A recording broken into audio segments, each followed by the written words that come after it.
All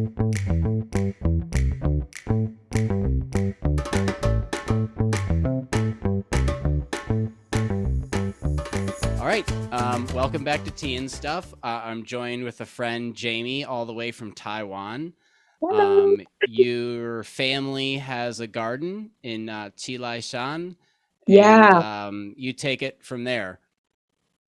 Okay. So I'm Jayme. My Chinese name is Jialun, but Jamie is much easier to remember. So I grew up in a tea family. My grandparents are from Nantou.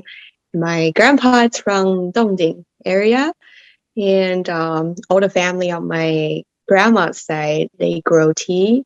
And currently, I'm learning tea making with my relatives on Qilai Mountain. So that's a little bit about me. How long have you been kind of into the tea producing and all that? Like since you started actually kind of studying it and practicing it? I think I started reading it on books about maybe 4 years ago. Started actually getting very interested in tea after I started living in Europe. It's just kind of funny. I grew up in the tea family, and I was just in the environment. I was just like, this is tea. I drink it. So until I went to Europe, I started getting more interested in tea. And in the past maybe 2 years, I had more practical practice Hmm. in tea making or holding tea tasting. So in the recent few months, I started making tea, like actually in our production. So part of the production were made by me. So Yeah. it's kind of yeah. So you've obviously you've been to the garden, but you've done the picking, you've done the processing, you've done the roasting. What's Mhm. your what I know you've had a little experience with roasting, and also you've already had some success with roasting. So let's talk a little bit about that. Yeah, it's actually quite funny that I only started learning tea making intensively quite recently, only after I came back to Taiwan this time from my studies in Europe. And my relatives have been very supportive in terms of teaching me how to make tea. But it took some time for me to actually get there. So like at the beginning, it was hard trying to learn as a girl in the tea making industry. Um, and then like about a month or two after I contact my relative, I was like, hey, I did this trip around Taiwan and still struggle to find a tea master that's willing to teach me because the tea industry in production, it's they're pretty close to their own people, especially Yeah. family. So they only teach to their, let's say, mostly son. So Yeah. it was kind of hard. Like they would be very happy to show me their tea factories, but when it really comes to teaching you how to make it in with their techniques or a little tips that makes the perfection, it has to be your own family. So I decided to start learning tea with my family, and at the beginning they were just like, hey, it's fine. I'll take pictures for you. I would just, you just press it at 8:30 when I was learning how to pan fixing the tea in the Hmm. process. The tea master was like, it's fine. I would just stand here with her camera and just press this button. And when the tea falls down, just pick it up. And that's about it. I was like, no, no, no. I really want to learn tea. And they were like, nah, nah, nah. Just press this down for now. Do you And think do you think that they think that you want to learn about tea, but you really you just want to see the hands-on stuff. You don't necessarily really mean like you're gonna get on on your hands and knees and start making stuff, put in your hard work, or do they know that and just discount you because you're a female and you're I not think, family? I think it's half half actually. Hmm. So at the beginning, because we have a lot of visitors to our tea factories trying to watch the process. Some of our other team members also try to learn it as well, but because they had too much experience having people over, just wanted to check out the process, and they will claim that they want to learn it, but when you actually start teaching them, they're not, because tea making is a very hard and tough work. So a lot of people will think it's too tiring, so they just give up Hmm. in the middle of it. So yeah, my family thought I was one of it, but hey, no, I really want to learn it. So yeah, so it took me, I think, about a month to actually convince them, to show them. So I start by like the most basic stuff, like lifting the tea leaves. So you start by like actually working with them, like Hmm. not just asking them to teach you at the very beginning. So you have to like vibe with them. They have to feel like, yeah, you actually want to learn it. Because I think it's kind of hard. If you're a guy, it's pretty easy for you to like blending and become friends with other tea master. You just need a bottle of we call them like, it's kind of like energy drink, but it contains alcohol, and that's like a kind of way for them to make friends. And you just need a bottle of that. But for me, like I don't really drink alcohol, so it's like I can only try to be cute. So yeah, half of it it's because they don't think I'm actually wanting to learn it. Uh, so they just think that they thought at the beginning that, oh, I just want to, check out the process and maybe take a few photos. And Yeah. took them a while. But half of it, it's because I'm a girl. So the tea production industry in Taiwan, it's very heavily dominated by guys. In Yeah. the plunking part, it's mostly ladies, but it depends on elevation as well. Most of the area, is like have grandmas that are very, very old, like 80, or like the oldest I've seen is like 90 years old, like plunking leaves. And Yeah. but yeah, nowadays the younger people don't really want to do the harvesting job because it's too tiring. And so yeah, so in that plunging there are more female, but then after plunging, after the tea come back to the factory, there are not, I've heard there are a few tea masters that are women in the industry, but I've never Yeah. seen them in person. It's like the Yeah. legend. I It's like, yeah. I I've met the daughter of one of them. So Hmm. at least I have some proof to reassure you that female producers and masters They do exist. exist even in Taiwan. But I do understand also that, especially when it comes to the making of the product, Hmm. Yeah. very, very male driven. Whereas Hmm. sometimes, like if you message a company or something, you'll get a Hmm. female. They'll be Yeah. the face of the company. They'll be the one who talks and arranges things. But it's not too often that they're the ones that are actually roasting the tea and Hmm. like of all the videos I see even on Instagram of like tea production happening, even when they're Hmm. like emptying out the tumbling bins and stuff like that, all men, all men. Yeah. Maybe every now and then you see like one female, but yeah, and I get like for years either it was just male driven, but like I can Hmm. understand a lot of like more typical female types that they'd see that level of tea production and they Hmm. hard work, or not, hard work's a bad word, but like they see that and they're like, yeah, I don't really want to be doing that. There's other Hmm. things I'd rather be doing. So Yeah. it's got to be, but that's the thing though, is that because a person like you, not only because you're young and still want to get into the tea industry, but also because you're female and you're serious, I would think personally that when a producer would see that, maybe not right at first, but when they see that, I couldn't imagine a producer not wanting to teach you. That's but my idea. That's yeah. I yeah, guess in an ideal world, right? the ideal Western mindset, I guess, right? But for them, because I live in the capital in Taipei, and I've met few farmers before I went on my trip around Taiwan trying to learn tea. And I talked to several of them in different regions, and I was like, I really want to learn tea making.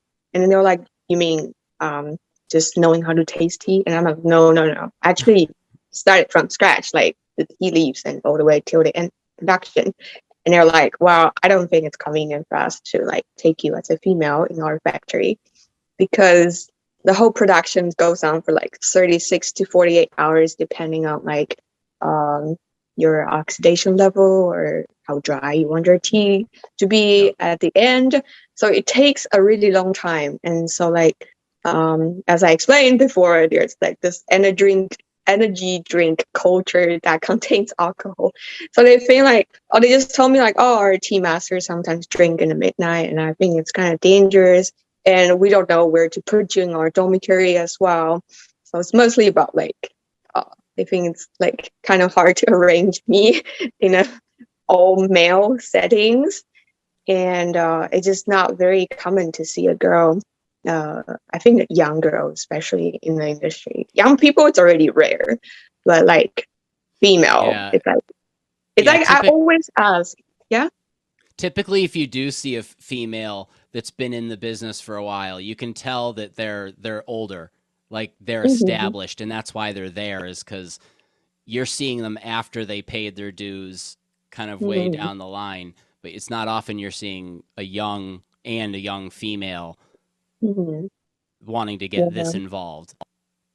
It's always like I always ask every tea master that I meet, and I'm like, "Do you know any female tea master?" They're like, "Yeah, yeah," but they never told me who. So it's like the legends say there are some female tea masters, but I don't know who. But it would be very cool if I finally meet some that are.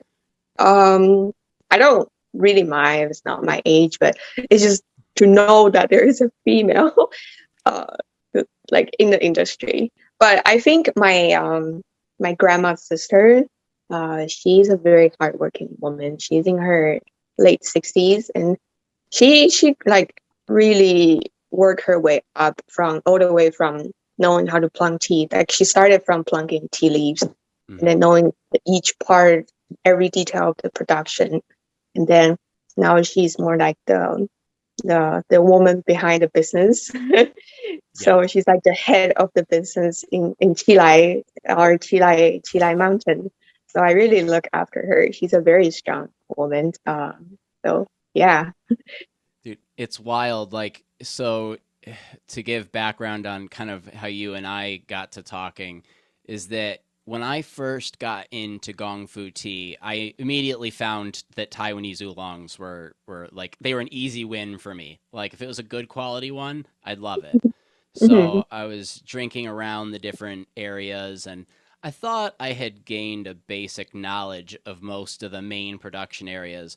And then a friend who's in Taiwan was like, "Oh, you have this fantastic batch of tea this year." And I'm like, "Oh, from what area?" And they said, Shan. And I was like, "I've never heard of that, never had it from Mm-hmm. there." So they're like, "Okay, I'll let's send you out a sample and give it a try." And when I drank it, I was just blown away because it was so crisp, it was so clean. When you Mm-hmm. drank it, you just felt refreshed. Like it was just this really nice feeling just to even just drink the tea. So it was a tea Mm-hmm. I fell in love with right away when I found out about it. And then I kept it before I had a store. And even when I had a store, even if I didn't carry it at the time, in my tea cabinet, I have a stash, like always, of tea from that mountain. But it's like fresh from the year or from. No, no. Sometimes, like sometimes it would be like I'd have it kind of stored away in years where I didn't Mm-hmm. carry it, but I'd always make sure that for my personal drinking cabinet Mm-hmm. that there was always Chilai Shan. Like it was something I Oh. had to have. And so I've just been really, really fond of that area, and I've worked with different producers, and just tea from that mountain is just really, really lovely. It really Mhm. is. And so I don't know, through Instagram, you liked a picture. We're in a live session or something, and then I look a little further and I see that you're a producer, or that family are in tea production. You're getting into the actual tea industry, and that you were not only on Chilai Shan, like that's where the family garden was, which was cool enough, but that you had all the same uh, standards that I have about teas that I want to carry. Like I'm so strict about them being a certain level of Mhm. uh, handmadeness and care and intention put in. And so Mhm. I hope I didn't seem too cocky, but it was just sort of like, I'd really love to try your tea. So we arranged that, and Mhm. I drank, I think, what, 4 or 5 different samples, and the tea was just phenomenal. I mean, definitely Oh, met and was probably exceeded my expectations a bit. Just oh, absolutely. very excited. So it was so crazy to not only have made this cool contact, and we had talked and had really good conversation, and it was like, Mhm. wow, wouldn't it be great if this person's tea was really good, and I could work with her and her family in the future, and Mhm. to taste it and see how good it was. It was like, oh, that's awesome. And then you Yeah. and I kept talking more, and I learned more and more about your side of the mission, and how you're involved with the tea and stuff like that. And it was just amazing, Oh, and interesting. And I was like, that's definitely a person that I want to have on for conversation, because you're very mhm. unique in a lot of aspects. Um, Oh, so, I mean, you have troubles, but do you think you're getting any type of footing now with respect as far as it goes? Are people taking you at least slightly more seriously now, or have you found ways to get in with those people better? mm, I think having solid knowledge, Hmm. it's very important to at least when the elder generation trying to roast you with questions just because you're young and woman. Because we had a guest coming over. He's a tea shop owner, and he was coming over to sample some tea, but my relative was not home, so I held the tasting for him. And so we had different dates line up on the table. And I was sort of joking with him. I was like, do you taste a little bit powdery in this state? And he's like, yeah, it's pretty dry. And I was like, yeah, I can fix this one. I was like the powder from like the makeup, because we always joke that in the industry, when a tea is very dry, it has this powdery taste. And then he's like, yeah, I can taste that. And then he was like, oh, so you started learning tea making? And I was like, yeah, yeah. I was learning it, and the tea masters said I could catch the texture and get the timing of the texture in a pan fixing process. And he's like, oh, interesting. And then he just seemed like he didn't believe me. I was like, this girl is talking nonsense. I don't think she knows anything. So he started like roasting me with questions like, "Oh, so what material of that tumbler do you use, and what temperature do you do it on?" And like very very specific questions, as if I was getting it like examined. So, and then I answered all of his questions, and then he was like, "Oh, okay." And then like he thought about it for like a few seconds, and then he looked away, and he's like, "Huh, girls making tea." And then like he just like girls making tea, huh? And I was like, oh. So I think it's still like kind of frustrating sometimes. Like people don't really see you. Uh, like they don't really think that you know how to make tea, or like think you are actually interested in the industry of making tea. When they know you're a young person and a girl. Because usually the tea master are like maybe the youngest I've met is like 27, and Hmm. average age is probably like 30, 40, and the oldest one Yeah. is like I don't know, very old. So yeah, I'm pretty young in the industry, but well, I'm just happy to learn. So I don't get very sad about it, but it's just like, oh, I'm Yeah. trying my best.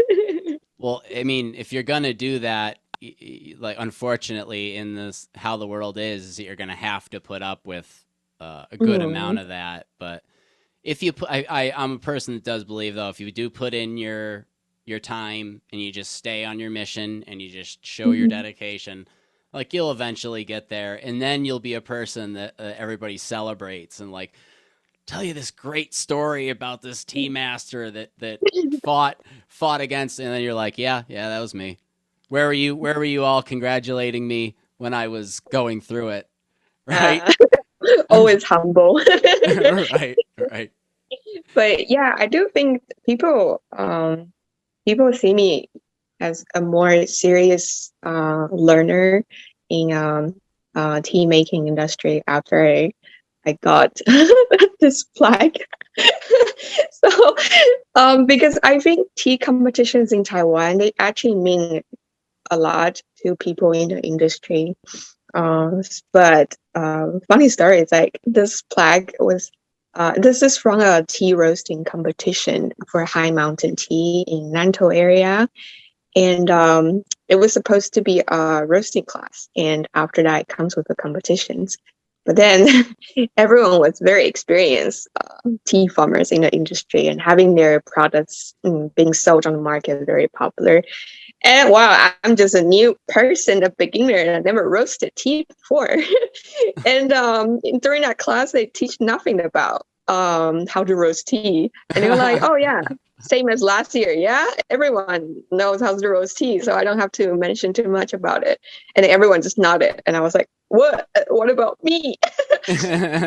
And then I think they have the saying in Taiwanese dialect that the beginner always put more efforts into like competitions, and the beginner always like tend to, I don't know, have better grades or something.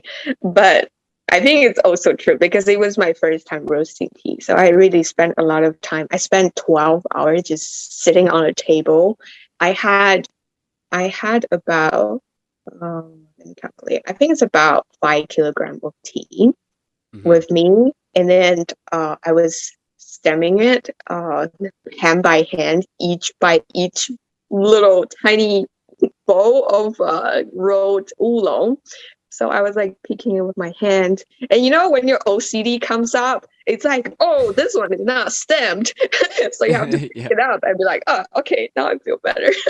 So it took like 12 hours to like just to stem the tea. And my Hmm. uncle already finished. My uncle was also in the competition and he already finished roasting when I was just about to finish my stemming. So I stayed up all night roasting that tea. So it's like I didn't sleep for the whole day, and I roasted until that we had it. We had to hand in the tea like 8 in the morning. So you got a tea on Saturday, and then you Hmm. bring the tea home, and then you have like about 24 hours to roast this tea. So everyone gets the same batch, and then it depends on like what roasting level do you think it's suitable for this quality or this characters of the tea. And yeah, so I was roasting until like 8 in the morning while we had to hand in the tea at 8:30.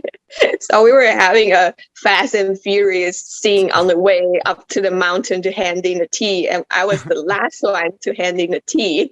And my tea was still hot when I handed it in. And then Oh, it wow. was so funny. It's like it's very obvious that this person roasts teas for the first time. So So what place did you come in? I got a second place. So it's like tap, and then but in Chinese it's a little bit different. But if you were to put it in English, it's like you have the top, that's one person, and you have like the prize comes after, and then it's probably you would say first, Hmm. and then that's like probably three people, and then you have the second, that's about four, if I remember correctly, three or So four people. it's tiered. So like at the top, there's like the one person who's the winner, and then in the second place, there's a couple Mm. people that are the second place winners, like that, Mm-hmm. and then it breaks Yeah. down more. Mm-hmm. But top is like that's like very, very hard. My competition had like about I think 60 or 70 participants. But you So came in different teams. second. Yay! Yeah. It was You're like, well, listen, number one. I mean, we all know number one's the best, but I mean, dude, you did come in second. I mean, that's pretty good, right? it was very funny because I was the only one that handed my tea in hot. So my tea was hot, but like you wouldn't know which tea is yours because first you get a number for your batch of tea, and then when you handed it the tea, they give you another number. So nobody knew which tea belongs to who. But then I knew because my tea was hot. So like when the tea was lined up, they put it in a sealed bag to demonstrate. And then my uncle was like, hey, if you go in there, touch every bag of the tea, and the one that was hot will be yours. And I was like, oh, smart. so, so I found my tea. And then, so like, I was the only person in that competition knew that was my tea. So when the judge says something on my tea, I You're was like, like, and then my uncle will be like, whoa, she got in the final. Like, and I'm like, you're so annoying because I did not expect to get into the final because there are different ways how they put. So you have a teapot and then a bowl in front of it. So you have it's a competition sampling style. So you have the teapot and then you have the bowl in front of it, and the judge tastes from the bowl with their spoon. spoon. And then if they put the teapot in front of the bowl, that means you get into the final. Like that means like you're straight to the final. But I didn't know. I didn't even know what does that mean. I had to ask the tea farmer next to me. I was like, "Hey, uncle, do you know what does that mean when the teapot is put in the front?" And he's like, "Well, that means you're in the final." I was like, Oh, "Oh." I thought it was like, "Oh, you're out," because I don't know how does it work. Because if the teapot is behind the bowl, that means this tea is out on the first round. So that's how they eliminate each round. So it was like about three three rounds of 3 or 4 rounds of like tasting, and then they will keep on coming back and trying to find out. And so it was just very funny, like because like people didn't talk to me, like they would be like, I'm the youngest person. I was the youngest person there, and other people are like 50 to like 40 to 60 years old. My uncle's like 30ish, pretty young for tea farmers as well. And so of course they didn't want to talk to me because I'm young. Like this girl, what does she know? And then and then when my uncle was like, "Oh, she got into the final. That's her tea," and then people started like approaching me. It's like, "Oh, oh, kid. So your tea is this one, yeah?" And they're like, "Oh, where's your tea plantation?" And I was like, "I came with my uncle." And then they were like, what about what competition do you usually go to?" And I was like, "Well, it's my first time using the roasting machine." And then they were like, "What?" And they just walked away. They were like, "Ah, I just they're got luck." yeah, they're walking away like, did we really just experience that? Yeah, Did but they have any what were their did you hear any critiques, like some helpful critiques that they gave mhm. about your roast? Oh, the judge was very, very, very knowledgeable. It was like as you were talking to the god of roasting or god of like heat or something, right? He could just taste it in a second, and he knew what happened to this tea during the roasting process. In terms of like how you raise your temperature, because Hmm. you started roasting by low temperature, and after that, it's like about maybe 5 hours of low temperature roasting to kill off the grassiness in the tea, and then you start your roasting level. And then he's like, well, it seems like during this process, you probably raise up by 10 degree or like 5 degree higher than usual. And I was like, without me getting out my notes that I put down how the timing and when I raised my temperature. He's like, he just knew it. And I'm like, what? That's so cool. So yeah, because I had to hand in the tea. So at the beginning, it was very, very sweet because I use a lower temperature to bring out the sweetness in tea, Hmm. to get that nutty, creamy sweetness out of my tea, and also to enhance that floralness. And then after that, I added more roasting level. And my tea was the most roasted one in among all of the winners.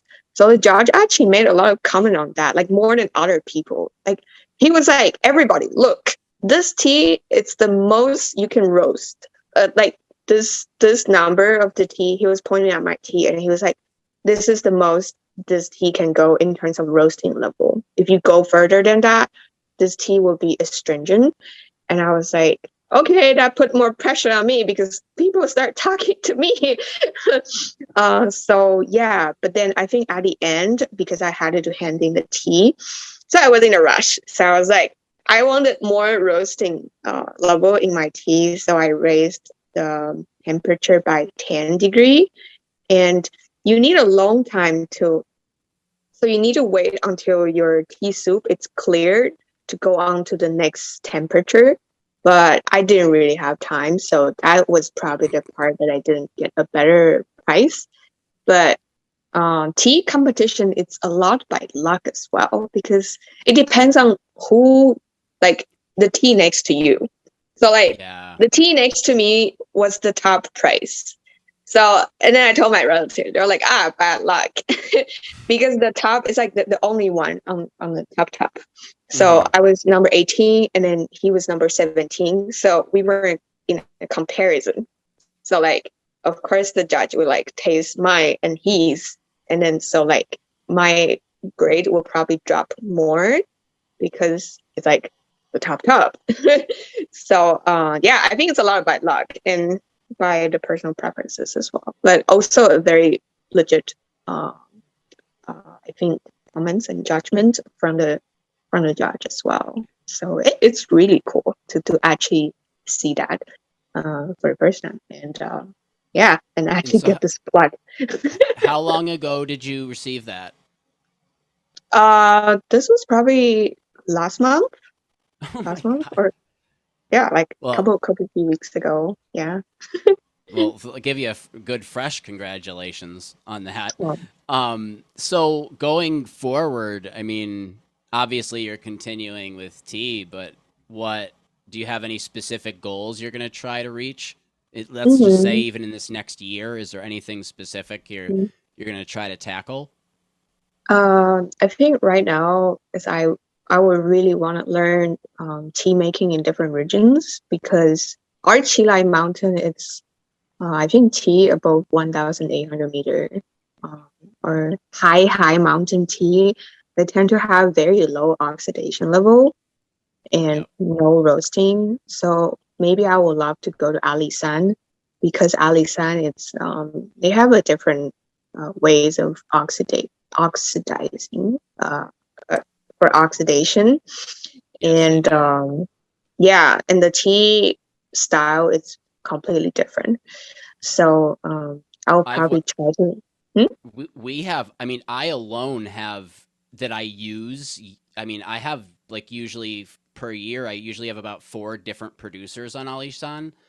The Mm-hmm, thing I think I've learned about that island or that that mountain specifically mm-hmm, is that they make it's clearly an amazing mountain for tea because uh-huh, look at the varieties that get made on it. There's all different levels of roasts and oxidation. So even of just mm-hmm, one cultivar, depending on the producer, and so I think it would be super hard judging a best of Alisan just because there would be so much variation and so much specialty that mm-hmm, how I don't even know how I would judge that because they would all be equally as amazing in their own way. So I would assume that they are along the same mindset as you and that they didn't want to stick to just one production method. They kind of looked at what was out there and mm-hmm.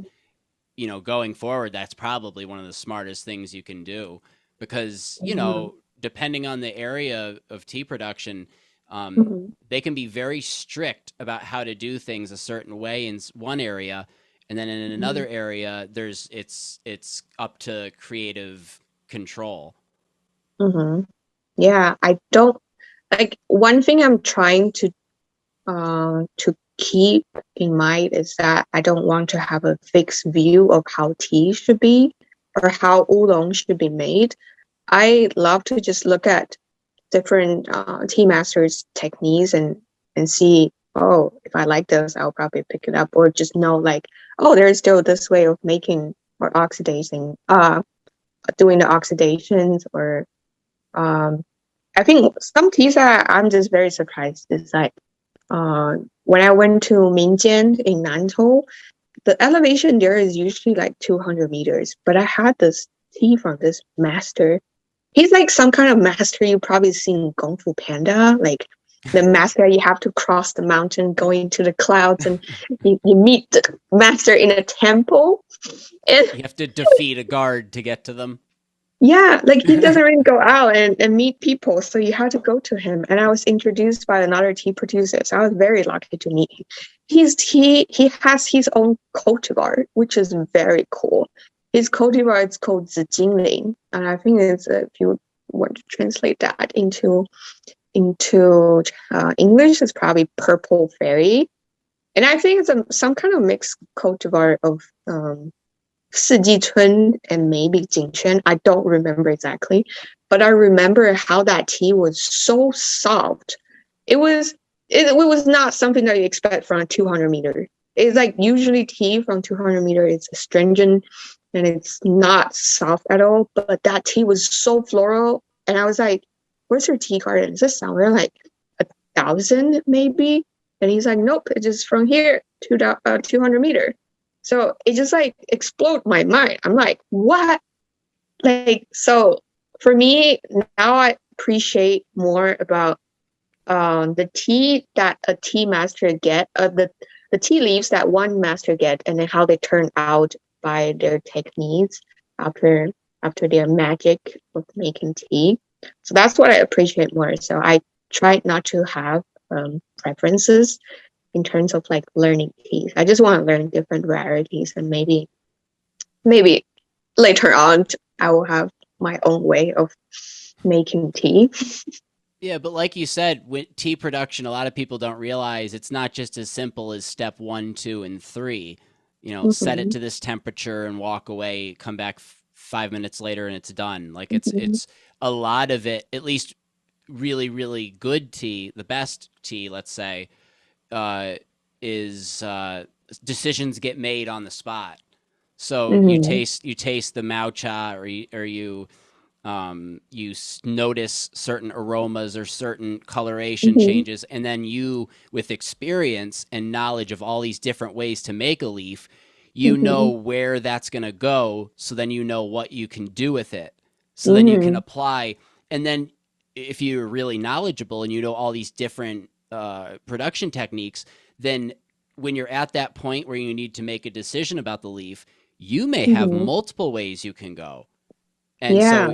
so it makes you just a smarter person to be more well-rounded with that stuff, rather than, I mean, it's very admirable to dedicate yourself to a very certain practice and a certain way, Mm-hmm. traditional way of doing things. But Mm-hmm. as a tea maker going forward, uh, especially young tea maker going forward, I would say you're Mm-hmm. much better off learning from multiple masters as opposed to one. Sometimes the people that learn from one master are very sharp about how they feel about things because they see Yeah. anything different from what they learned as a threat. And Mm-hmm. that's to be respected to a certain amount, but Mm-hmm. um, I Yeah. personally would prefer a producer that has experienced more and been exposed to more ideas. Yeah, because I remember it when I was learning the pan fixing um, step. Um, my uncle, he wanted the tea leaves to be pan fixed very, very dry because the tea soup will become much more clear. But then the tea master who was teaching me the pen fixing, they always have a conflict because my uncle would come over and supervise. He's like, I want this dryness. And then the tea master would say, okay. But then when my uncle left, the tea master would tell me like, your uncle doesn't know anything about it. Back in my hometown, there's nobody doing it like this. It's too dry. We're not gonna be able to work with this tea later on. So they will have their own point of their own opinions added to the tea according to their experience. So it was actually pretty funny. At the end, my uncle let me take control of the timing of when the pen fixing should be finished because I was able to feel the texture and then I could get the texture that my uncle wanted without further opinions or extra opinions. So he was like, you will do this. And I was like, okay. So I think it's definitely interesting to see how different masters have their very strong opinions on how each tea should be. And even just Ali-san, I think there are so many different areas that have different oxidation or different we call mountain tea or like area tea. I think just Ali-san has so many different, like I feel like Shizhuo and Jiangsu, that's like a higher region that it's quite famous for people who roast for competition tea, and they have very different notes already, even though it's Yeah. all on Ali-san. So yeah, tea learning, it's an endless road. How do you? It's just I'm just very interested to hear your thought on this. What is your idea of Ruby 18? What do you? How do you Ruby, feel about that cultivar slash tea? you mean as like the taste, or how do I like it, or How does it? I mean, well, I guess I'll give my thoughts first. okay. I want to like it, and I think it's cool that it has that unique minty Mm-hmm. character to it. Mm-hmm. But I always feel like it's shallow. It's Like it, shallow. like it always feels like it's good, but it's not great. What about Hongyun? Is Hongyun also shallow for you, like number 21? Oh no, I sell that. I love that. No, I love that. I've drank Ruby 18 from so many different producers, Mm-hmm. and every time, and I try not to like build up the experience either. Like I go into it very clean slate, and I go, all right, let's taste this tea for what it is. Mm-hmm. And there've been some that maybe for a couple steeps I like, but Mm-hmm. typically by like the fifth steep, the experience is pretty over. Mm. I Yeah, just I think. maybe then does it maybe would you just say maybe I haven't had good luck with the ones I've tasted? What about my family's black tea? Is it shallow for you as well? Mm-mm. Because I'm trying to understand your definition of shallow in terms of like back in the productions, like So shallow is in faint. The a little bit in the texture, it's a little too airy.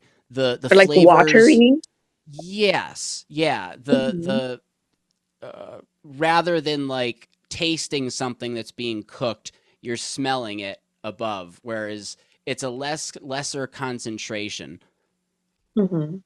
I feel like because I actually had a um the judge from the roasting competition, this roasting competition, he's actually the what's that, the cultivar factory, the head of the tea cultivar factory in Unytea County.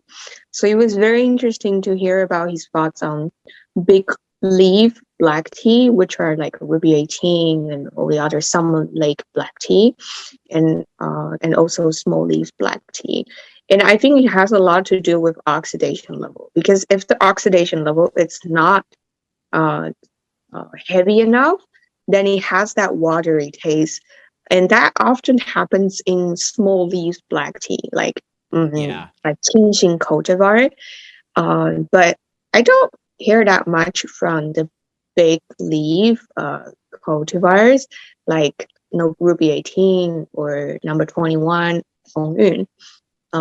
In fact, it's actually like the tea. I was just talking about it with my friends in the tea house today, and they're like, "What do you brew for people who don't really know much about tea?" And I was like, "Ruby 18."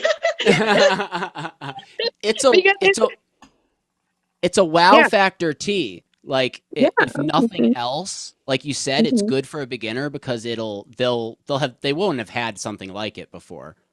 yeah. Because I think the cool part is that introducing them that tea doesn't have to be flavored to have all the other notes. Because like a lot of Yeah. Western teas are added with aromas like fruits or like some flowers in it Yep. to add some notes to it. But Ruby 18 is like, oh, did you add something to it? But no, this is just how the tea cultivar tastes.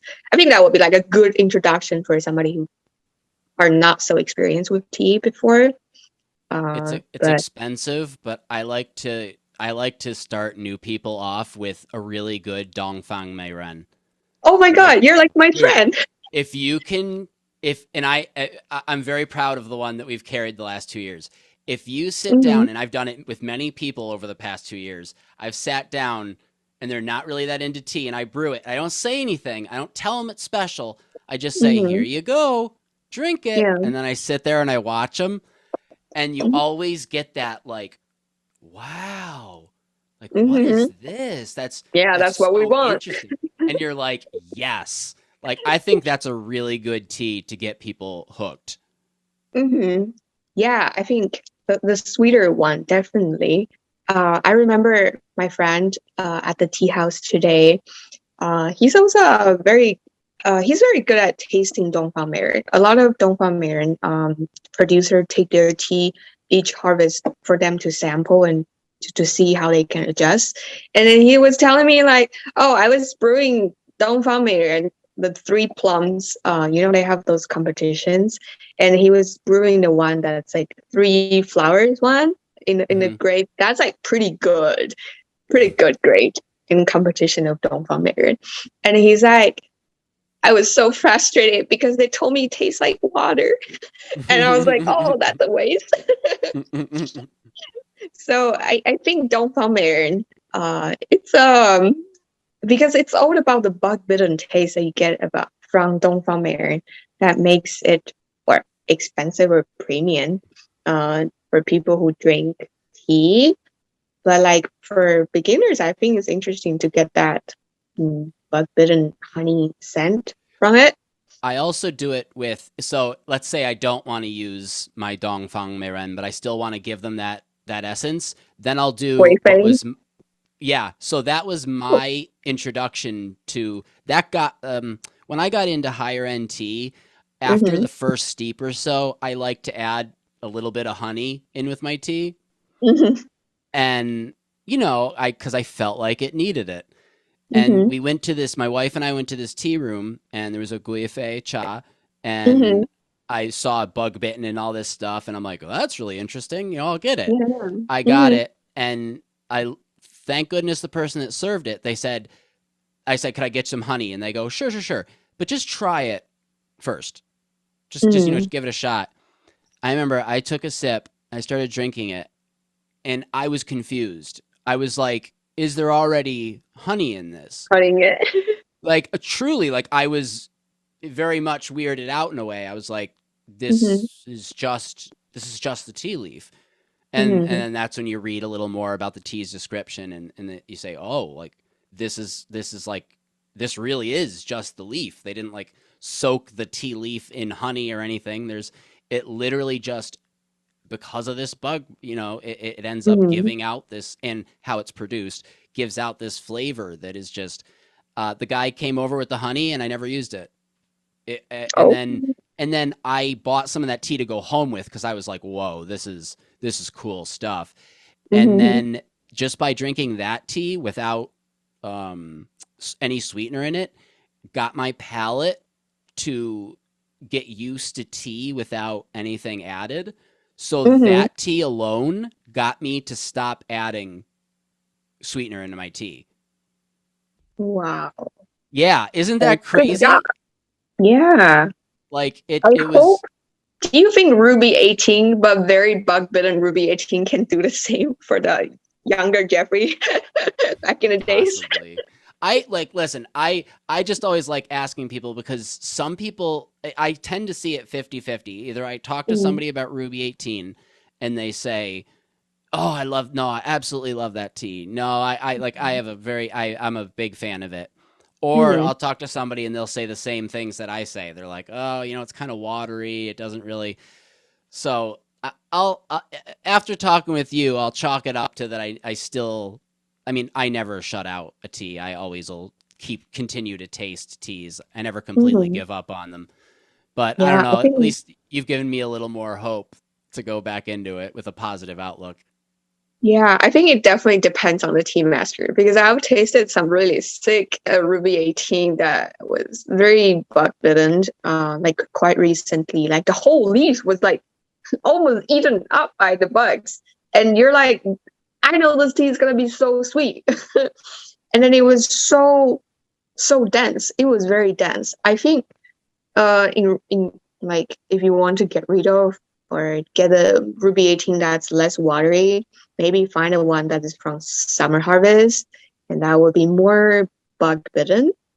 And maybe if they do some drying, like very dry at the end, it can also concentrate the taste of the tea, but also oxidation level. Like if you see the tea leaves that's like red, um, enough, then that is probably a good Ruby 18, but you still need to taste it to know. So I think a lot of people told me like, oh yeah, I love a certain cultivar. But for me, it's like, okay, like that's like the taste of a general taste of this cultivar that you like. Or they would told me like, oh yeah, I love Alisan. But then like I think Alisan has so many methods of making an Alisan. So it's a good way to like generalize like the type of tea that you like. And I have a rough picture of how you like your tea. But I think uh yeah, give it a few try. Maybe if I see some cool Ruby 18s, I will send it to you and give it a last shot. I And would then appreciate we that. can yeah. Well, we've reached the end of our road today, unfortunately. I've had a very, very good time chatting with you again. We'll Mhm.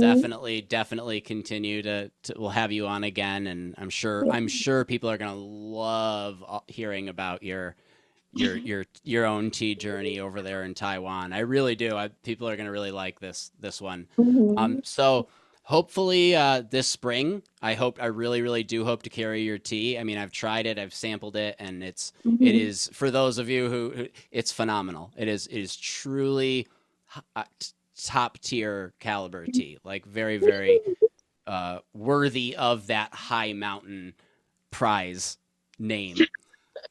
So if people want to get a hold of you, is Instagram typically the best way, or Yes. So my Instagram is Jayme and T Jayme and T.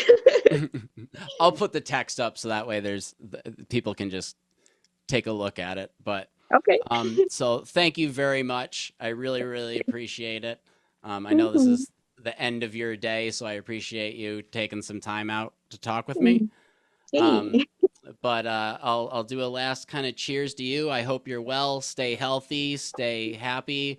Sorry, Give I'm not love.